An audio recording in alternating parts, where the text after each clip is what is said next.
مضبوط خاندانی نظام. یہ خاندانی نظام شروع ہوتا ہے ایک مرد اور ایک عورت کے درمیان ازدواج سے، اور وہاں نکاح ہوتا تھا. ان دونوں کے درمیان جتنی محبت ہوگی، جتنا قرب ہوگا، جتنا باہمی اعتماد ہوگا، اتنا ہی خاندان مضبوط ہوگا. اس لیے کہ یہ فرسٹ ڈائمنشن ہے خاندان کی، شوہر اور بیوی. اب شوہر اور بیوی کو اللہ نے اولاد دے دی. Second dimension has been added now.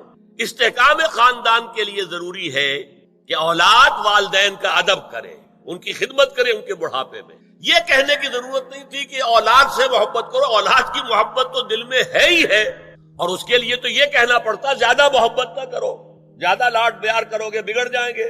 ان کے محبت کی وجہ سے حرام میں منہ نہ مارو، انہیں اچھا کھلانا، اچھا پہنانا، یہ روکا گیا ہے. کہیں نہیں کہا گیا اپنی اولاد سے محبت کرو، وہ تو ہے کریں گے. ہاں لیکن بوڑھے والدین، قرآن میں 5 جگہ اللہ کے حق کے فوراً بعد والدین کا حق ہے. وَقَضَىٰ رَبُّكَ أَلَّا تَعْبُدُوا إِلَّا إِيَّاهُ وَبِالْوَالِدَيْنِ إِحْسَانًا أَنِ اشْكُرْ لِي وَلِوَالِدَيْكَ. دیکھیے سورہ لقمان میں أَنِ اشْكُرْ لِي، شکر کرو میرا، میں خالق ہوں تمہارا، رب ہوں تمہارا. وَلِوَالِدَيْكَ، اور اپنے والدین، کیونکہ وہ ذریعہ بنے ہیں تمہارے اس دنیا میں آنے کے. اور تم جب چھوٹے سے تھے انہوں نے پالا پوسا ہے، اپنا پیٹ کاٹ کر تمہیں کھلایا ہے، اپنی رات کی نیندیں حرام کر کے تمہیں پالا ہے.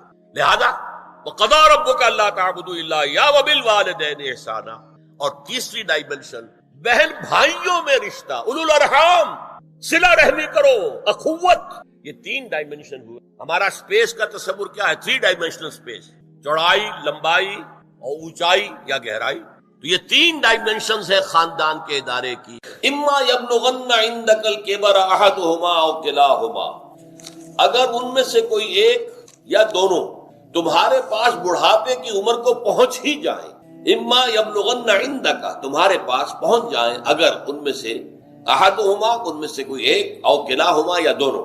تو اب دیکھیے احکام کیا ہے. بوڑھے والدین، فلا تقل لہما اف. نمبر 1، انہیں اف تک مت کہو. اف کیا ہے؟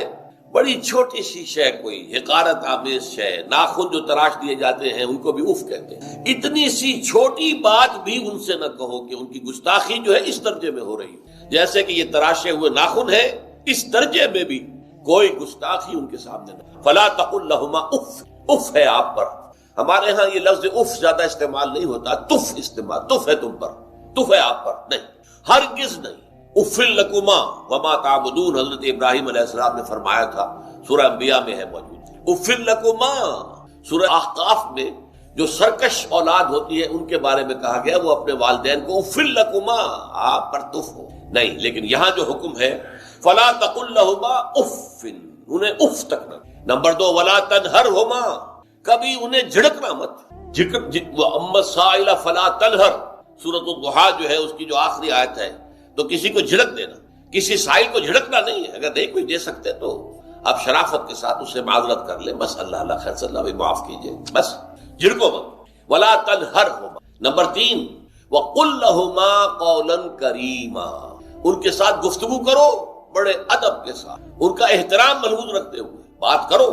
لیکن یہ ہے کہ اس کے اندر احترام ملحوظ ہونا چاہیے، ادب ملحوظ رہنا چاہیے. ایسا نہ ہو کہ ان کے دل کو ٹھیس لگے. یہی ہے وہ جو بچہ سا تھا ہماری گود میں کھیلتا تھا، اس کی نجاستیں ہم صاف کرتے تھے، اس کو دودھ ہم پلاتے تھے، اس کو چلنا ہم نے انگلی پکڑ پکڑ کر. آج کل تو خیر اور بہت سی چیزیں ایجاد ہو گئی ہیں، واکرز ہیں اور کیا کیا ہے، لیکن پہلے کیا ہوتا تھا؟ والدین ہی انگلی پکڑ کر چلایا کرتے تھے اور چلانا سکھاتے تھے. آج یہ سینہ تان کر بات کر رہا ہے ہم سے. آج یہ اس طریقے سے جو ہے گستاخانہ انداز اس نے ہمارے سامنے اختیار کیا ہے، وہ دل کو ٹھیس لگے. میں نے اس سے پہلے بھی ایک مرتبہ آپ کو بتایا تھا کہ صرف 2 چیزیں ایسی ہیں جن کو محبت اور تعظیم کے انداز میں دیکھنا بھی عبادت ہے. محض دیکھنا اور کچھ نہیں کر رہا. ایک خانہ کعبہ محبت بھرے انداز میں آپ بیٹھے ہوئے ہیں، صرف نہ آپ طواف کر رہے ہیں، طواف کریں گے تو اور ثواب ہوگا. آپ بیٹھے ہیں صرف اور دیکھ رہے ہیں، اور اس کے اندر احترام ہے، تعظیم ہے. اللہم زد بیتک ھذا تشریفا و تکریما و تعظیما. آج کل جو لوگ، اب تو خیر ٹھیک ہے بات سے آگے نکل گئی ہے، مینا میں پہنچ گئے ہوں گے لوگ، کل تو حج ہو جائے گا انشاءاللہ. لیکن جو حاجی بھی یہ دعا مسنون ہے کہ جب بھی وہ مسجد حرام کے اندر داخل ہوتا ہے اور پہلی مرتبہ نگاہ پڑتی ہے خانہ کعبہ پر، تو فوراً اللہم رب ھذہ البیت، زد بیتک ھذا تشریفا و تکریما و تعظیما، اے اللہ اپنے اس گھر کو، اس کی عزت، اس کی تکریم، اس کی تعظیم، اس کے اندر اور اضافہ کرتا چلا۔ تو یہ انسان اگر صرف خانہ کعبہ کو بیٹھ کر دیکھتا رہے تب بھی عبادت ہے، ثواب ہے۔ اور اسی طرح بوڑھے والدین کو محبت بھری نگاہ سے دیکھنا، یہ بھی موجب ثواب ہے کہ دل جو ہے ان کو کہیں کوئی آئینہ قلب جو ہے ان کے احساسات کو ٹھیس نہ پہنچے، اس کا لحاظ رکھنا۔ اما یبلغن عندک الکبر احدہما او کلاہما فلا تقل لہما اف ولا تنہرہما وقل لہما قولا کریما واخفض لہما جناح الذل من الرحمہ، اور ان دونوں کے سامنے اپنے کندھوں کو شفقت کے ساتھ، ادب کے ساتھ جھکا کر رکھو۔ یہ جو ابھی میں نے چند الفاظ کہے تھے کہ سینہ تان کر بات کرنا، یہ ایک انداز ہوتا ہے بات کرنے کا۔ ایک یہ ہے کہ آپ بات کرنا ہے والدین سے، والدہ سے، والد سے، لیکن جھکے ہوئے، کندھے جھکائے ہوئے۔ اب یہ بھی دو ہی باتیں ہیں، یا والدین کے سامنے کندھے جھکانے ہیں، یا پھر حضور سے کہا گیا ہے اے نبی آپ اہل ایمان کے لیے وخفض جناحک للمؤمنین، یہ مومن جو ایمان لائے ہیں ہمارے نیک بندے ہم پر، چاہے وہ غریب ہیں، فقیر ہیں، چاہے وہ غلام ہیں، مسکین ہیں، آپ اپنے کندھے ان کے سامنے جھکائیے۔ یہ بہت بڑی بات ہے جو کہی گئی ہے محمد رسول اللہ صلی اللہ علیہ وسلم۔ آپ ان کے سامنے وخفض جناحک للمؤمنین، اہل ایمان کے لیے اپنے کندھے جھکائیے، جھکا کر ان کا احترام کیجیے۔ حالانکہ اصل احترام تو حضور کا ہے، وہ تو جب ہم پڑھیں گے سورہ حجرات تو جا کے معلوم ہوگا کہ کس درجے احترام ملحوظ رہنا چاہیے حضور کا صلی اللہ علیہ وسلم۔ لیکن یہاں نوٹ کیجئے وَخْفِضْ لَهُمَا جَنَاحَ الذُّلِّ مِنَ الرَّحْمَةِ، اور اس سب کے بعد بھی وَقُلْ رَبِّ ارْحَمْهُمَا كَمَا رَبَّيَانِي صَغِيرًا، اور یہ دعا کرتے رہا کرو اے رب ہمارے ان دونوں پر، میرے والدین پر رحمت فرما، رحم کر، جیسے کہ انہوں نے مجھے پالا پوسا جبکہ میں چھوٹا سا تھا۔ اب دیکھیے یہاں لفظ کیا آیا، ربیانی، رب، اللہ تعالیٰ رب ہے حقیقی، وہ ہے اصل میں پالن ہار، ساری چیزیں اس کی پیدا کردہ ہے۔ ماں باپ کے دل میں بھی محبت اور شفقت تو اسی نے ڈالی ہے، ماں کی چھاتیوں میں دودھ تو اسی نے بنایا، پیدا کیا ہے، تو اصل رب تو وہ ہے۔ لیکن اس کی ربوبیت کا ظہور جو ہو رہا ہے عالم واقعہ میں، عالم مادی میں، وہ والدین کی ربوبیت ہے۔ والدین پال رہے ہیں، پوس رہے ہیں، اپنی راتوں کی نیندیں حرام کرتے ہیں، بچے کو تکلیف ہے تو والدین نہیں سو سکتے، کوئی اور معاملہ ہے تو اس ظاہر بات ہے کہ ان کا آرام چین بالکل حرام ہو جاتا ہے۔ یہ ہے در حقیقت۔ اب ان کا بدلہ کیا چکا سکتا ہے آدمی؟ میں نے بار عرض کیا ہے کہ شکر جو ہے وہ شکر کا تقاضا یہ ہے کہ انسان حق ادا کرنے کی کوشش، حل جزاء الاحسان الا الاحسان، کسی نے آپ کے ساتھ بھلائی کی ہے تو آپ کو بھی اس کے ساتھ بھلائی کرنی چاہیے۔ لیکن والدین نے جو بھلائی تمہارے ساتھ کی ہے تم اس کا بدلہ کیا دے سکتے ہو؟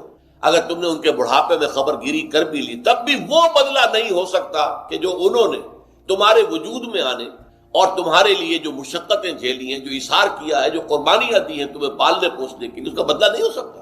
اس کا بدلہ ایک ہی ہے، اور وہ کیا ہے؟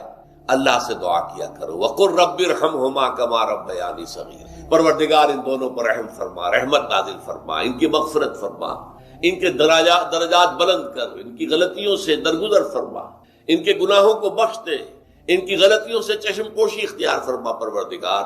اور یہ در حقیقت میں تجھ سے درخواست کیوں کر رہا ہوں کہ مجھ پر ان کے احسان کا بہت بڑا بوجھ ہے، ان کے احسانات کا بدلہ میں نہیں چکا سکتا۔ وَقُلْ رَبِّ ارْحَمْهُمَا كَمَا رَبَّيَانِي صَغِيرًا، اور کہا کرو اے رب ہمارے، اے رب میرے ان والدین کے اوپر، بوڑھے والدین پر رحم فرما۔ اور ظاہر بات ہے کہ یہ سلسلہ جو ہے یہ صرف زندگی کا نہیں ہے، ان کے انتقال کے بعد بھی رب ارحمہما کما ربیانی صغیرا، رب اغفر لی ولوالدی وارحمہما کما ربیانی صغیرا، یہ آپ کی نمازوں کے ساتھ دعاؤں میں مستقل دعا ہو جانی چاہیے کہ پروردگار میری بھی بخشش فرما دے، مجھے بھی بخش دیجو، اور پھر میرے والدین کو بھی بخش دیجو، اور ان پر رحمت نازل کیجو جیسے کہ اس نے مجھے پالا پوسا تھا جبکہ میں چھوٹا سا تھا۔ وَقُلْ رَبِّ ارْحَمْهُمَا كَمَا رَبَّيَانِي صَغِيرًا۔ ابھی اس مضمون کا ایک اہم حصہ باقی ہے، اور وہ کیا ہے کہ والدین میں سے والدہ کا مقام جو ہے وہ 3 گنا زیادہ ہے۔ اس پر انشاءاللہ تعالی اب اگلی نشست میں گفتگو ہوگی۔ اقول قولی ھذا واستغفر اللہ لی ولکم ولسائر المسلمین والمسلمات۔ اللہ نے مضمون کی تکمیل کے لیے ووصینا الانسان بوالدیہ، اس سے پہلے سورہ عنکبوت میں آیا ہے ووصینا الانسان بوالدیہ حسنا، ہم نے انسان کو وصیت کی ہے والدین کے حق میں بھلائی کی، ایک سلوک کی۔ اچھا، والدین میں سے والدہ کا معاملہ والد کے مقابلے میں بہت بڑھ کر، والد تو آپ کو معلوم ہے جو بھی ایک تعلق ہوا بیوی سے، اس کے بعد کا جو سارا معاملہ ہے وہ تو ماں کے پیٹ میں، ماں کا خون چوس کر وہ بچہ پل رہا ہے۔ حملتہ امہ وہنا علی وہن، اسے اٹھائے رکھا اس کی ماں نے کمزوری پر کمزوری جھیل کر، وفصالہ فی عامین، پھر 2 سال تک جوک کی طرح چمٹا رہا ہے اور اس کا دودھ پیتا رہا ہے، اس کی توانائی سٹ کرتا رہا۔ لہذا والدہ کا حق والد کے مقابلے میں ایک حدیث نبوی کی روح سے 3 گنا ہے۔ یہ بہت اہم نقطہ ہے۔ یہ ایک حدیث میں آتا ہے کہ ایک صحابی نے حضور سے پوچھا، حضور میرے حسن سلوک کا اولین مستحق کون ہے؟ فرمایا تیری ماں۔ کہا ان کے بعد؟ فرمایا تیری ماں۔ تیسری مرتبہ پوچھا، ان کے بعد؟ تیری ماں۔ چوتھی مرتبہ پوچھا تو کہا تیرا باپ۔ گویا کہ والدہ کا حق اس کی خدمت، اس کے ساتھ نرمی، کہیں اس کے دل کو ٹھیس نہ پہنچا دینا، اس لیے کہ بڑا سخت قسم کا نفسیاتی معاملہ ہوتا ہے۔ آپ کو معلوم ہے جب بچے تھے ہم تو اپنے والدین کی محبت کا مرکز تھے، ان کی ساری محبت ہم پر مرکوز تھی، ہم بھی ان کی شفقت کو مانتے تھے، محبت کرتے تھے۔ ہماری شادی ہو گئی، اولاد ہو گئی تو ہمارا ایک نیا مرکز محبت وجود میں آ گیا، بیوی سے محبت ہے، اولاد سے محبت۔ اب بوڑھے والدین کے اندر پیاس پیدا ہوئی محبت۔ یہی ہمارے ہاں ساس بہو کا جھگڑا جو ہے اس کی اصل بنیاد نفسیاتی ہے کہ ان کے دلوں میں پیاس۔ اب اگر ان کی دلجوئی کی جائے، ان کو وقت دیا جائے، ان کے پاس بیٹھا جائے، ان کی باتیں سنی جائیں، تب تو ان کو کچھ نہ کچھ جو ہے تسکین ہوتی ہے، ورنہ ایک بڑا احساس محرومی شدید کا۔ یہی وجہ ہے کہ صرف 2 چیزیں ہیں جن کا محض دیکھنا تعظیم اور محبت کے ساتھ موجب ثواب ہے، عبادت۔ خانہ کعبہ کو محض دیکھنا عبادت ہے، بیٹھ کر تعظیماً دیکھتے رہو، طواف بھی نہیں کر رہے، دیکھنا عبادت۔ اور بوڑھے والدین کو محبت بھری نگاہ سے دیکھنا عبادت۔ اب یہاں دیکھیے اللہ تعالیٰ کو جیسے کہ کئی کسی جگہ پر فرمایا کہ ان اللہ لا یستحیی من الحق، سورہ احزاب میں ہے کہ تمہارا طرز عمل نبی کے لیے تکلیف دیتا، لیکن نبی حیا کی وجہ سے تم سے کچھ کہہ نہیں سکتے۔ تو اللہ کو تو کوئی حیا جو ہے کسی حقیقت کو روک لینے پر آمادہ نہیں کر سکتی۔ تو یہاں اللہ صاف فرما رہا اشکر لی ولی والدین، پہلا شکر میرا ہے، خالق میں ہوں، والدین کے دل میں شفقت میں نے ڈالی ہے، مقدم شکر میرا ہوگا۔ ولی والدین، مخلوق میں سب سے زیادہ شکر والدین کا۔ اور یہ قرآن میں 5 جگہ آیا، وَقَضَىٰ رَبُّكَ أَلَّا تَعْبُدُوا إِلَّا إِيَّاهُ وَبِالْوَالِدَيْنِ إِحْسَانًا، سورہ بنی اسرائیل، سورہ بقرہ میں ہے، سورہ نساء میں، ان اشکر لی وَلِوَالِدَيْكَ إِلَيَّ الْمَصِيرُ، لوٹنا تو میری طرف ہے، میں حساب لے لوں گا کہ تم نے میرا بھی شکر ادا کیا تھا یا نہیں، اور اپنے والدین کا بھی شکر ادا کیا تھا یا نہیں۔ اب دیکھیے 2 چیزیں آئیں، ایک شکر اللہ کا اور اس کا تقاضا شرک نہ ہو، ایک شکر والدین کا۔ اگر یہ دونوں چیزیں ٹکرا جائیں، کس قدر منطقی ربط ہے قرآن مجید کی آیات میں۔ والدین حکم دے رہے ہیں شرک کرو، کیا کریں؟ آپ کے علم میں ہوگا حضرت سعد ابن ابی وقاص رضی اللہ تعالی عنہ، 10 مبشرہ میں نوجوان تھے، ایز اے ٹین ایجر ایمان لائے ہیں حضور۔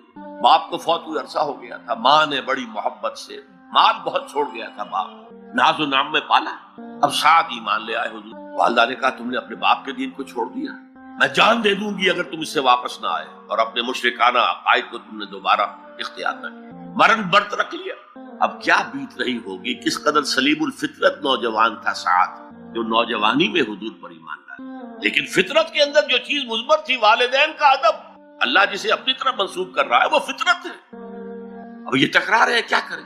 آیت نازل ہوئی، اور یہ آیت سورہ عنکبوت میں بھی ہے، جیسا کہ میں نے بیان کیا کہ نہیں، یہاں اگر وہ تمہیں مجبور کریں، جاہداکا کا لفظ بھی یہاں پہ نوٹ کیجئے، اگر تم سے جہاد کریں، یہ جہاد صرف مسلمان نہیں کرتا، جہاد تو کافر بھی کرتا ہے، مشرک بھی کرتا ہے، لیکن جہاد ہے، مجبور کر رہے ہیں، پریس کر رہے ہیں کہ اپنے آبائی دین میں واپس آ جائے۔ مصعب بن عمیر کو برہنہ مادرزاد کر کے چچا نے نکال دیا، نہایت ناز و نام میں پلا ہوا ایک نوجوان۔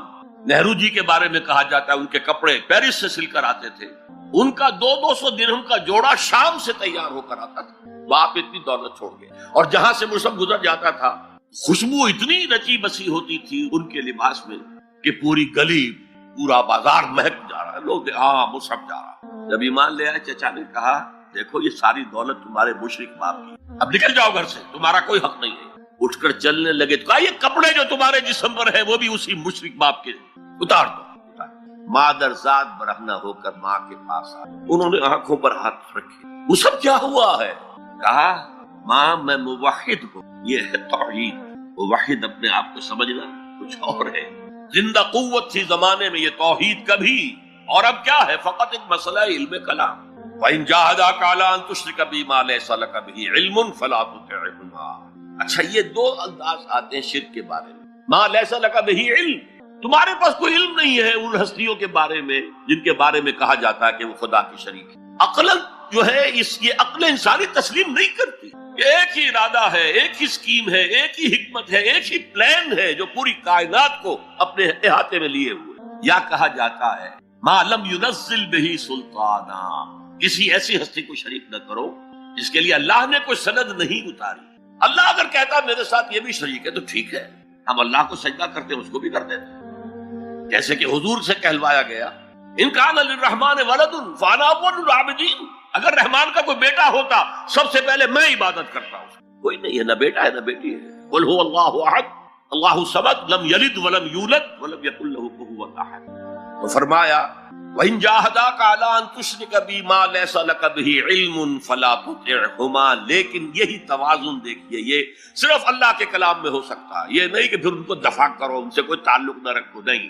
صاحبهما فی الدنیا معروف، ان کا کہنا تو مت مانو اس معاملے میں، اللہ کا حق احق ہے، بالا تر ہے، لیکن ان کے ساتھ دنیا میں رہو معروف سے، ان کے حقوق ادا کرو، چاہے مشرک ہے والدین، چاہے کافر ہے والدین، ان کی خدمت تمہارے ذمے ہے، ان کی ضروریات پورا کرنا تمہارے ذمے ہے اپنے مقدرت کے مطابق۔ صاحبہما فی الدنیا معروفا، اور واتبع سبیل من اناب الی، پیروی والدین کی ضروری نہیں ہے، اطاعت والدین کی لازمی نہیں ہے۔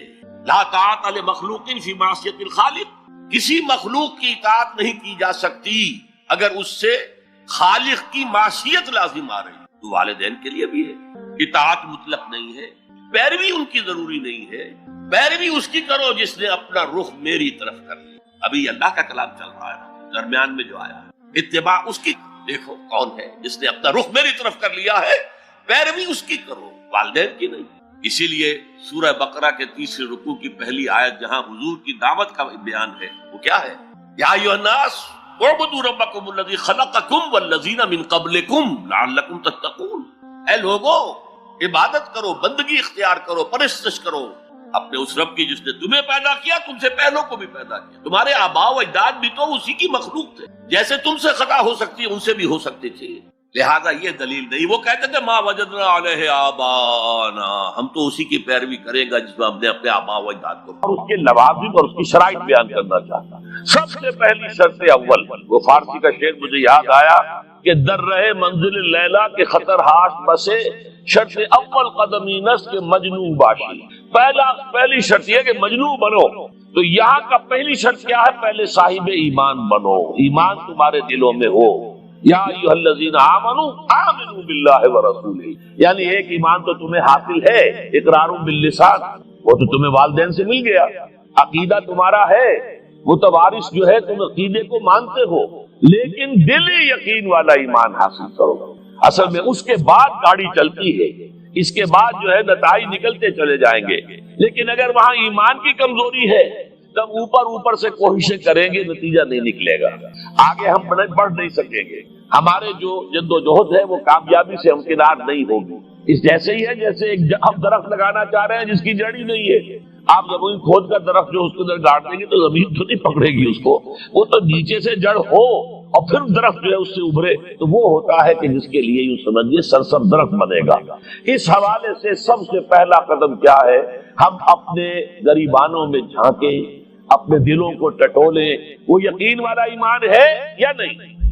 اگر ہے تو اللہ کا شکر ادا کیجیے، تہنیت، مبارکباد، اور نہیں ہے تو پہلا کام یہ ہے کہ اے ایمان کے دعوے دارو، ایمان لاؤ جیسے کہ ایمان کا حق ہے، یقین اللہ کی ذات پر، اس کی صفات کمال پر، یقین مرنے کے بعد اٹھنے پر، بعث بعد الموت اور حساب کتاب، یوم حشر اور جنت اور دوزخ کا یقین۔ فرشتوں کا یقین، وحی کا یقین، قرآن کا یقین، کتابوں کا یقین، نبیوں اور رسولوں کا یقین، اور محمد الرسول اللہ کا یقین صلی اللہ علیہ وسلم کہ آپ آخری اور کامل رسول ہیں اللہ تعالیٰ کے، خاتم النبیین بھی ہے اور آخر المرسلین صلی اللہ علیہ وسلم۔ یہ یقین پہلے پیدا ہونا چاہیے۔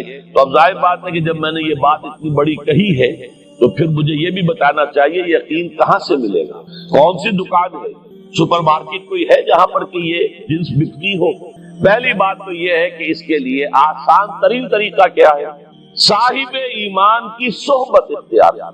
جیسے آپ بھٹی کے آگے بیٹھیں گے تو حرارت پہنچ جائے گی، آپ برف کی سیل کے قریب بیٹھے ہوں گے ٹھنڈک پہنچ جائے گی۔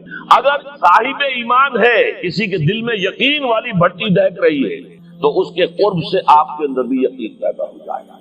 دوسرا طریقہ یہ ہے کہ شریعت کے احکام پر عمل کیے جاؤ، کیے جاؤ، کیے جاؤ، کیے جاؤ، اس عمل سے بھی یقین پیدا ہوتا ہے۔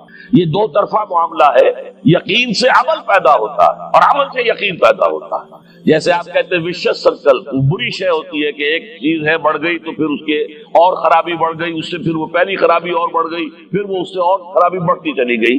جیسے پیچ آپ دیکھتے ہیں ہر کر کے ساتھ وہ پیچ آگے بڑھتا جاتا ہے، اسی طریقے سے بھلائی کا بھی ایک سرکل ہے۔ ایک نیکی آپ کریں گے آپ کا ایمان پیدا ہوگا، اب آپ زیادہ نیکی کریں گے تو اب اور زیادہ ایمان پیدا ہوگا۔ تو یہ دو طرفہ سرکل ہے۔ اور تیسری بات جو ہے، خاص طور پر فہیم، ذہین، انٹلیکچوئل لوگ، سمجھدار لوگ، اور آج کی دنیا آپ کو معلوم ہے کہ ہمارے نوجوان طبقے میں بہت بڑی تعداد ہے بہت سمجھدار لوگوں کی، اس لیے کہ ان کی معلومات کا دائرہ بڑا وسیع ہو گیا ہے۔ جدید دنیا میں جو علوم ہے ان کا ایکسپلوژن ہے، دھماکہ ہو گیا، اتنے علوم پھیل گئے اور اس کے اثرات ہیں۔ اخبار بین لوگ بھی جو ہے وہ بھی ایک طرح سے ہر ایک ان میں سے فلسفی ہوتا ہے، آپ اس سے ذرا بات کر کے دیکھیے، وہ اپنے فلسفے بگاڑے گا، اپنی رائے دے گا، معلوم ہوتا ہے کہ شاید سب سے بڑا سیاسی تجزیہ نگار یہی ہے۔ لہذا وہ لوگ کہتے ہیں کہ ہمیں تو وہ بات بتاؤ جو ہماری عقل کو بھی اپیل کرے۔ یہ جو معاملہ ہے وہ ایمان جو عقل کو بھی اپیل کرے، اس کی سوچ صرف ایک ہے اور وہ قرآن حکیم ہے۔ مولانا ظفر علی خان نے ایک شعر کہا تھا بہت سادہ انداز میں، وہ جنس نہیں ایمان جسے لے آئیں دکانے فلسفہ سے، ڈھونڈے سے ملے گی عاقل کو یہ قرآن کے صفات۔ عاقل جو ہے انٹلیکچوئل، ایک ہے عام آدمی۔ عام آدمی جو ہے صاحب یقین کی صحبت سے بھی یقین پیدا ہو جائے گا، عام آدمی عمل کرتا رہے گا اس سے بھی یقین پیدا ہو جائے گا۔ لیکن عاقل، انٹلیکچوئل، وہ شخص جو کہتا ہے پہلے میری عقل کو اطمینان ہونا چاہیے پھر مانوں گا، اس کے لیے جو سورس ہے، منبع ہے، سرچشمہ ہے ایمان کا، وہ صرف اور صرف قرآن ہے۔ اس میں غور و فکر کرے، انسان اس طرح قرآن کو پڑھے کہ وہ براہ راست اس کا مفہوم اس کے دل کے اوپر اترتا چلا جائے۔ جیسے علامہ اقبال نے کہا ہے کہ تیرے ضمیر پہ جب تک نہ ہو نزول کتاب، گرہ کشا ہے نہ راضی نہ صاحب کشاف۔ قرآن تو تمہارے اپنے قلب پر نازل ہونا چاہیے، اور یہ اصل میں ان کے والد نے کہا تھا انہوں نے۔ بالکل بچپن میں علامہ اقبال چھوٹے سے بچے تھے، ان کے والد سے ذرا صوفی منشات میں تھے، وہ شیخ نور محمد۔ وہ آئے فجر کی نماز مسجد سے پڑھ کر آئے تو دیکھا کہ اقبال جو ہے بچہ وہ قرآن پڑھ رہا بیٹھا ہوا۔ اس نے کہا والد نے کہ بیٹے تم یہ قرآن کیسے پڑھتے ہو؟ اب وہ حیران ہو گیا، جب بچان میں پڑھتا ہوں قرآن جیسے پڑھتے ہیں، آپ کا مطلب کیا ہے؟ کہا بیٹے قرآن ایسے پڑھا کرو کہ جیسے یہ تم پر نازل ہو رہا ہے، یوں سمجھو کہ تم پر نازل ہو رہا ہے، تم مخاطب ہو۔ اب اس چیز کو انہوں نے اپنے اس شعر میں ادا کیا، تیرے ضمیر پہ جب تک نہ ہو نزول کتاب، گرہ کشا ہے نہ راضی نہ صاحب کشاف۔ جیسے یہ قرآن قلب محمد پر نازل ہوا تھا، فَإِنَّهُ نَزَّلَهُ عَلَىٰ قَلْبِكَ، جبرائیل نے یہ اے نبی اے محمد آپ کے دل پر اتارا ہے۔ تو جب تک ہمارے بھی دل پر نہیں اترے گا تو قرآن مجید جو ہے وہ ہمیں انسپائر نہیں کر سکے گا۔ ترجمہ آپ پڑھیں گے، کچھ آپ کو معلوم ہو گیا اس کا مطلب یہ ہے، تفسیر پڑھا، اچھا جی ٹھیک ہے فلاں مفسر نے یہ لکھا ہے، فلاں نے یہ لکھا ہے، یہ معلومات تو مل جائیں گی، لیکن وہ اندر سے جو موٹیویشن ہوتی ہے، اندر سے جو جذبہ ابھرتا ہے، اندر سے جو ایمان جو ہے چشمے کی طرح قلب کی گہرائیوں سے ابلتا ہے، وہ نہیں ہوگا۔ وہ اسی وقت ہوتا ہے کہ جب وہ انٹلیکچوئل آدمی جو ہے وہ کم سے کم اتنی تکلیف ضرور کرے کہ اتنی عربی سیکھ لے کہ عربی جو ہے قرآن مجید اس کے براہ راست قلب پر نازل ہو سکے، وہ ترجمہ نہ دیکھے۔ اب ایک آیت پڑھی پھر ترجمہ دیکھا، اور دیکھا اس میں نمبر 11 لکھا ہوا ہے، حاشیہ میں جا کر دیکھا نمبر 11 یہاں ہے، وہ دیکھا، تسلسل تو ٹوٹ گیا۔ اب وہ بات نہیں رہی، اور ترجمہ جو ہے وہ سبھی جانتے ہیں، دنیا میں ہر بچہ بھی سمجھ لے گا کہ غالب کا کوئی شعر ہو اور وہ آدمی پڑھ کے جھوم جاتا کہ کیا بات کہی، اسی کا انگریزی میں ترجمہ کر دیجیے، اب اس میں کچھ بھی نہیں، آپ نے مفہوم تو بیان کر دیا انگریزی، لیکن جو تاثیر ہے اس غالب کے شعر کی وہ انگریزی میں منتقل نہیں ہو سکتی۔ تو قرآن مجید کا کچھ نہ کچھ مفہوم تو ترجمے سے معلوم ہو جائے گا، قرآن کی تاثیر ترجمے سے نہیں حاصل ہو سکتی، تفسیر سے نہیں حاصل ہو سکتی۔ اسی لیے دو سب سے بڑی تفسیروں کا ذکر علامہ اقبال نے کیا ہے کہ گرہ کشا ہے نہ راضی، نہ امام راضی کی تفسیر کبیر سے تمہیں فائدہ ہوگا اور نہ امام زمخشری کی کشاف سے ہوگا، جب تک کہ تمہارے اپنے دل پر قرآن نہ اترے۔ اور اس کے لیے لازم ہے کم سے کم یہ کہ اتنی عربی انسان سیکھ لے کہ بیریئر نہ ہو ٹرانسلیشن کا، کوئی پردہ حائل نہ ہو درمیان میں، تسلسل نہ ٹوٹے، آپ براہ راست پڑھ رہے ہیں اور براہ راست اس کا مفہوم آپ کے دل پر لاتا۔ تو پہلا سٹیپ جو میں نے ان 3 آیتوں پر اضافی آیت سورہ نساء کی آپ کے سامنے رکھی، ہم میں سے ہر شخص کا پہلا کام یہ ہے کہ وہ یقین والا ایمان حاصل کرے۔ عام آدمی کے لیے صاحب یقین کی صحبت بھی مفید، عام آدمی کے لیے عمل سے بھی یقین پیدا ہوتا ہے، لیکن انٹلیکچوئل کے لیے، ذہین کے لیے، فہیم انسان کے لیے، انٹیلیجنسیا جسے آپ کہتے ہیں، اس کے لیے لازم ہے کہ وہ قرآن مجید کی گہرائیوں میں غوطہ زنی کرے اور قرآن اس کے اپنے قلب کے اوپر نازل ہو تو کہیں جا کر وہ قرآن کو سمجھے۔ چنانچہ علامہ اقبال کا ایک اور شعر میرے ذہن میں آیا ہے، وہ میں آپ کو سنا دوں۔ ہم یہ سمجھتے ہیں کہ عرب تو ان کی اپنی زبان ہے، لہذا وہ تو قرآن مجید کو سمجھتے ہی ہوں گے، لیکن بسا اوقات ایسا بھی ہوتا ہے اگر دل پر حجاب آئے ہوئے ہو تو قرآن مجید کے سمجھنے سے بھی کچھ حاصل نہیں ہو، دل پر حجاب ہے۔ یہی وجہ ہے تو عرب ہو یا عجم ہو تیرا دل نہ دے گواہی، لغت غریب، یہ قرآن مجید جو ہے تو عجم ہو یا عرب ہو، یہ قرآن مجید تیرے لیے لغت غریب رہے گا جب تک کہ تیرا دل گواہی نہیں دے۔ تو ایک تو طلب ہدایت ہو انسان کے اندر، اور دوسرے یہ کہ قرآن مجید کو براہ راست نازل ہونے کا موقع ملے قلب کے اوپر، تو ایمان یقین والا حاصل ہوگا۔ محمد رسول اللہ صلی اللہ علیہ وسلم، اور ان کا ایک فرمان وہ ہے جو آپ کو سنا رہا ہوں، اے مسلمانوں میں تمہیں 5 باتوں کا حکم دے کر جا رہا ہوں۔ ایک روایت میں اضافی الفاظ ہے اللہ امرنی بہنہ، اور یہ نہ سمجھنا میں اپنی طرف سے کہہ رہا ہوں، اللہ نے مجھے ان کا حکم دیا ہے۔ وہ 5 باتیں کیا ہیں؟ جماعت کی شکل میں رہو، سمع و طاعت، سنو اور اطاعت کرو، ہجرت و جہاد بالجماعت والسمع والطاعت والہجرت والجہاد فی سبیل اللہ۔ 5 باتیں، ذرا اس مجمع میں ہاتھ اٹھائیں وہ حضرات جنہوں نے کبھی یہ حدیث سنی۔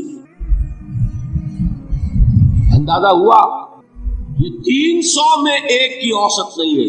کیا وجہ ہے؟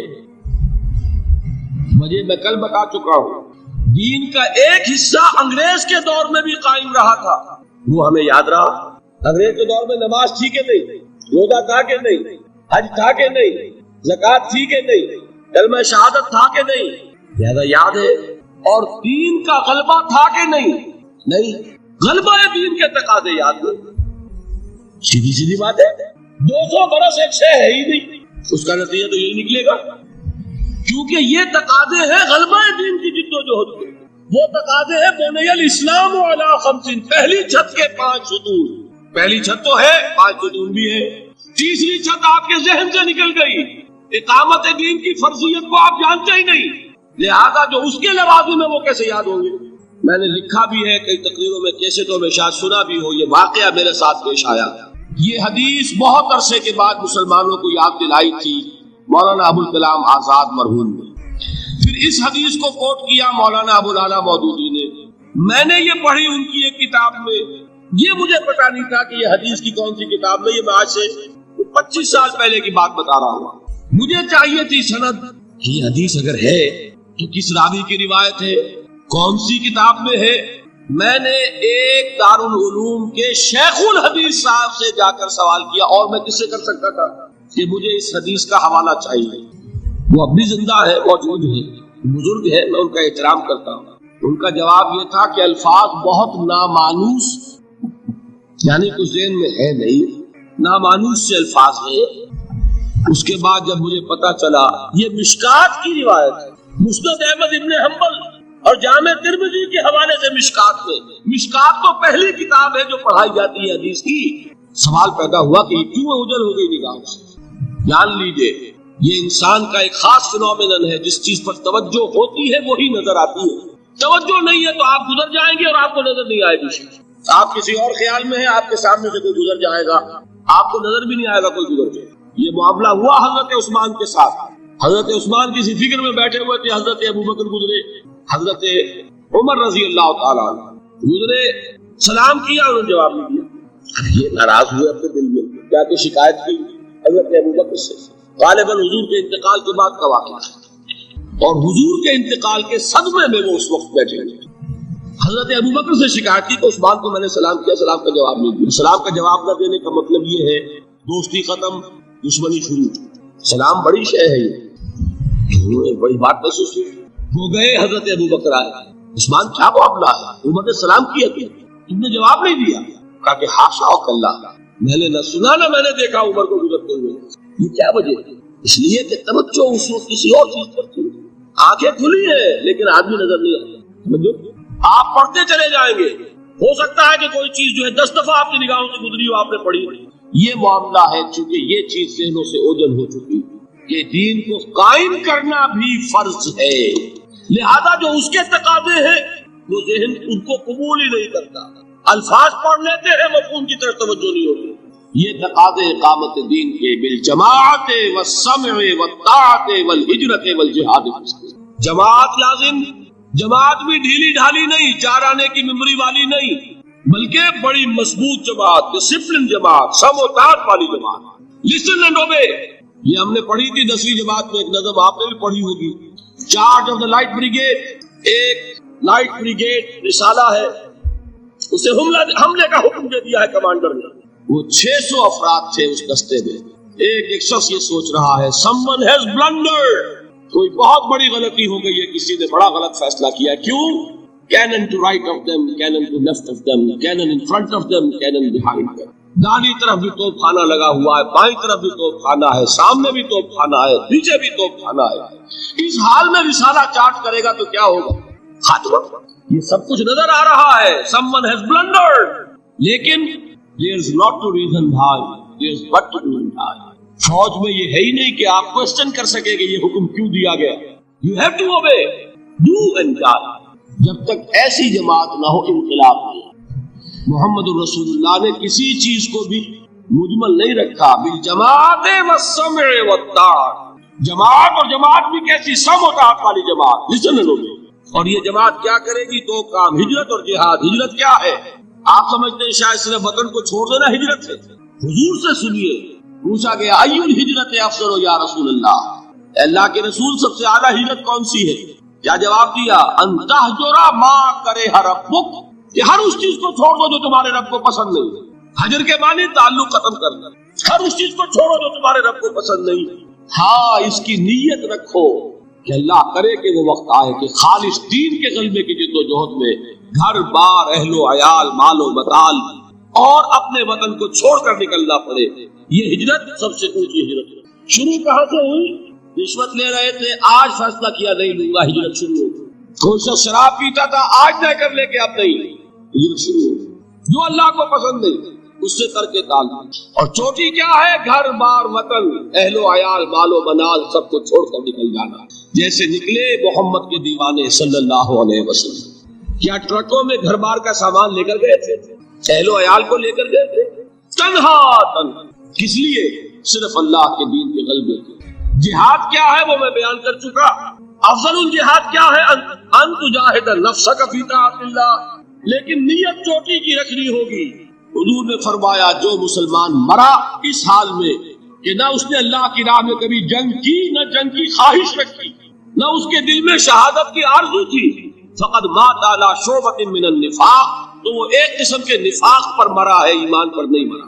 0 لیول نہیں، مائنس لیول، جو کل میں نے آپ کو بتایا تھا۔ نیت یہ رکھو کہ اللہ وہ وقت لائے کہ صرف اللہ کے دین کی غلبے کی جد و جہد میں جنگ کا وقت آئے اور ہماری گردن کٹے یہ وہ آرزو ہے جو آرزو کی محمد رسول اللہ نے، لَوَدِدْتُ أَنْ أُقْتَلَ فِي سَبِيلِ اللَّهِ ثُمَّ أُحْيَا ثُمَّ أُقْتَلَ، میری بڑی خواہش ہے کہ میں اللہ کی راہ میں قتل ہو جاؤں، پھر مجھے زندہ کیا جائے، پھر قتل ہو جاؤں، پھر زندہ کیا جائے، یہ بار بار لذت مجھے حاصل ہو اللہ کی راہ میں گردن کٹوانے۔ ابتدائی دور ہے، بالکل بچہ ابھی ہے، کھیل بس لائف، اس کے سوا اسے کوئی زندگی سے سروکاری نہیں، زندگی کے تلخ حقائق ابھی اسے معلوم نہیں، بھوک لگی تو رو پڑے، ماں نے دودھ پلانا ہے کھلانا ہے، ان سے تو کچھ نہیں کرنا اس کو، وہ لائف کھیل۔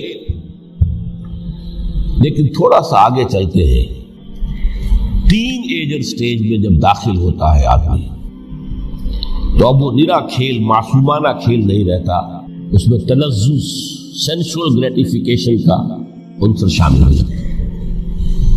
اب اس کے کہا لہو، اعلموا انما الحیات الدنیا لعب و لہو۔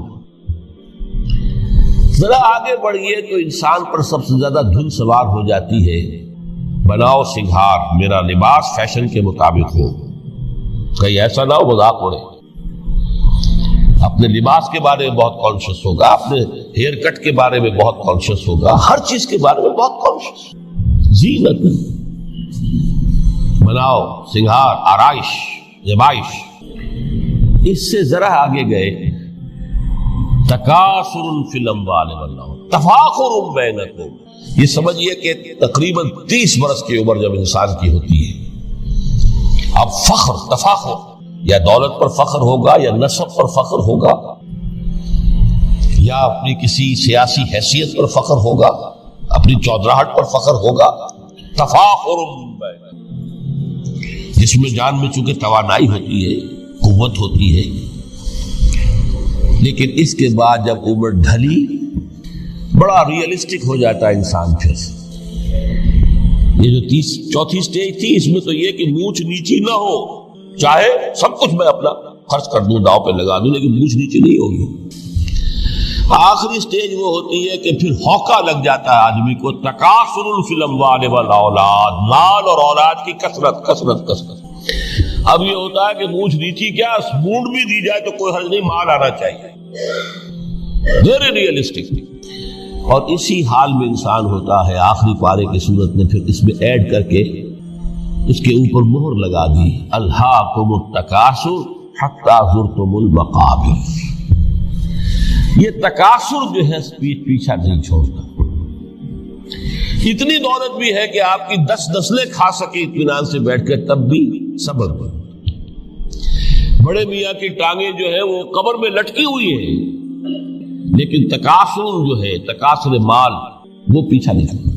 حتی زرتم المقابر، یہاں تک کہ قبروں تک جاتا ہے، قبر میں اتار دیا جائے، جب تک ٹانگیں صرف لٹکی ہوئی ہیں اس وقت تک نہیں۔ اس کے بعد تشبیہ دی ہے کہ یہ حیات دنیاوی کا جو ایک سائیکل ہے، اعلموا انما الحیات الدنیا لعب و لہو و زینت و تفاخر بینکم و تکاثر فی الاموال والاولاد۔